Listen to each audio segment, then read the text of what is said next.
As Hurricane Fiona made a devastating impact on the coastal areas of Atlantic provinces last month, including Nova Scotia, Newfoundland, and New Brunswick. In this session, we talk with Dr. Louise Comeau, who directs the Conservation Council of New Brunswick's Climate Change and Energy Solutions Program. Dr. Comeau has almost 30 years experience in analyzing and developing climate change policy, communications, and solutions related programming. She holds a doctorate in environmental management, focus change from UNB. Here is the interview with Louise. Well, obviously it was an extreme weather event and obviously hurt people throughout the region, not just through power outages, but emotional loss of property and safety risks. Mm-hmm. So yes, absolutely. Fiona is a tragic event that we expect to see happen again and again and again. Mm-hmm.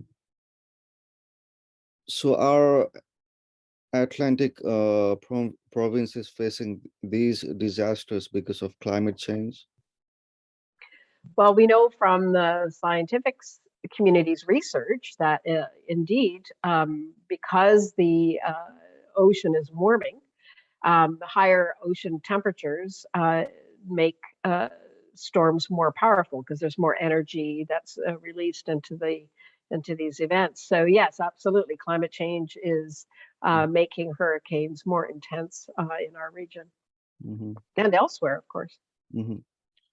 What can the province, particularly like New Brunswick, Nova Scotia, and other provinces within the Atlantic province do to tackle this sort of disasters in the future? So we have, an emergency response that's needed, but we also have a planning response that's needed. And so we do have a pretty effective, some would argue there's lots of improvements that constantly are needed. Clearly, for example, cell coverage was an issue in this storm. So we have improvements to make on making our infrastructure more resilient to these storms, but we also have to do more in between storms to plan for these events, including making decisions about whether or not we move people out of the locations they currently are in so that they're not exposed to hurricane risks in the future. Mm-hmm. Talking about infrastructure, do you think New Brunswick is falling behind regarding infrastructure development to tackle climate change? Well, we're still not putting in place strict rules to prevent people from building in areas that we know are at risk. We've got storm surge risk, we've got coastal erosion risk, we've got flooding risks that come from these events. And so we need to have stricter rules to prevent people from moving into locations that we know are going to be and are already dangerous. With people who are already there, we need to find ways to either identify whether infrastructure can be improved and people can stay in place. And if we can't solve the problem through infrastructure, particularly by improving our natural assets, protecting wetlands, expanding wetlands, using natural, shrubbery and tree cover and so on to hold soil in place. If we can't protect people that way, then we have to look at the other alternative, which is what is the right location for people. Mm-hmm. So is coastal living going to be dangerous in the future? It is in some places. And, certainly we have flood mapping tools now to know where those locations are. The province is, developing a risk assessment. And so we'll have more details on what locations are the most at risk. But we already know, for example, Pointe de Chêne is at risk. There's lots and lots of communities that we know are at risk. So the information is available.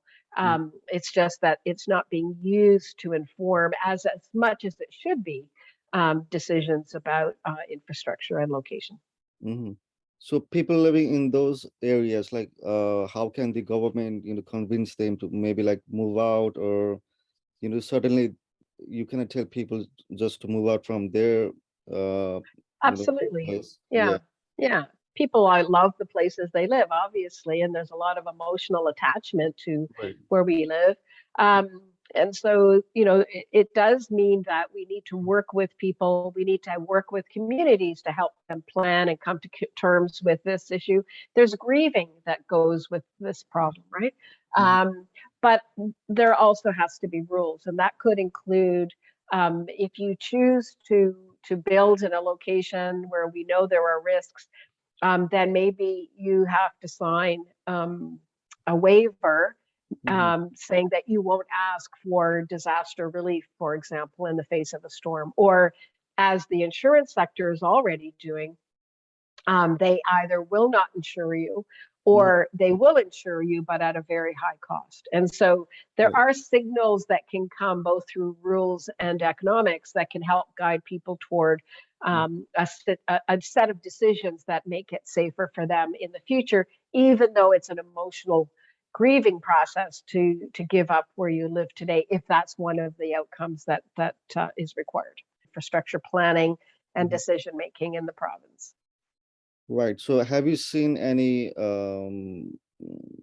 update from the provincial government, post Fiona? No, nothing yet. Nothing yet. Okay. Any last thoughts on this issue? Well, I think this is the time actually Mhm. um, to go into communities once people have recovered to some degree, Mhm. over the next 3 to 6 months. That's the real moment where local governments and the provinces, utilities, emergency response people need to be engaged in consultation in communities so that we can learn from this event. It's a bit too soon for many people, but we can't let the days that go by prevent us from doing the work that needs to be done. And that was Dr. Comeau, with whom we had a brief conversation regarding Hurricane Fiona and its impact, and what the maritime provinces should do in order to mitigate such issues in coming days, and also prepare the communities to uh, be more prepared for such devastating natural calamities in coming days. For the NB Media Co-op, this is Arun Budhathoki.